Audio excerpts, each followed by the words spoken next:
Instagram ନେଲା ଜୀବନ। ସ୍ୱାମୀ reels ପାଇଁ ମନା କରିବାରୁ ଝୁଲି ପଡ଼ିଲା ସ୍ତ୍ରୀ। ଜାଣନ୍ତୁ ପୁରା ଘଟଣା। ବର୍ତ୍ତମାନ ସମୟରେ ଇନଷ୍ଟାଗ୍ରାମରେ ରିଲ୍ କରିବାର ନିଶା ଯେପରି ସମସ୍ତଙ୍କୁ ଘାରି ରଖିଛି। ଯାହାର ଯେତେ ଲାଇକ୍ସ ସେ ସେତେ ପପୁଲାର। ଛୋଟଠାରୁ ଆରମ୍ଭ କରି ବଡ଼ ପର୍ଯ୍ୟନ୍ତ ରିଲ୍ସ କରିବା ପାଇଁ ସମସ୍ତେ ଉତ୍ସାହିତ। ତେବେ ଇନଷ୍ଟାଗ୍ରାମକୁ ନେଇ ଏକ ଅଭାବନୀୟ ଘଟଣା ଦେଖିବାକୁ ମିଳିଛି।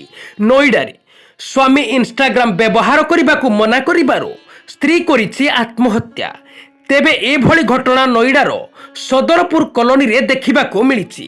ପୋଲିସର ସୂଚନା ଅନୁସାରେ ମୃତ ମହିଳା ଜଣକର ନାମ ହେଉଛି ବିଶାଖା। ତାଙ୍କ ସ୍ୱାମୀ ଜଣେ ଅଟୋ ଡ୍ରାଇଭର। ବିଶାଖା ଏବଂ ତାଙ୍କ ସ୍ୱାମୀ ତାଙ୍କର ଦୁଇଟି ପିଲାଙ୍କ ସହ ସେକ୍ଟର 39 ଅନ୍ତର୍ଗତ ଏକ କଲୋନୀରେ ରହୁଥିଲେ।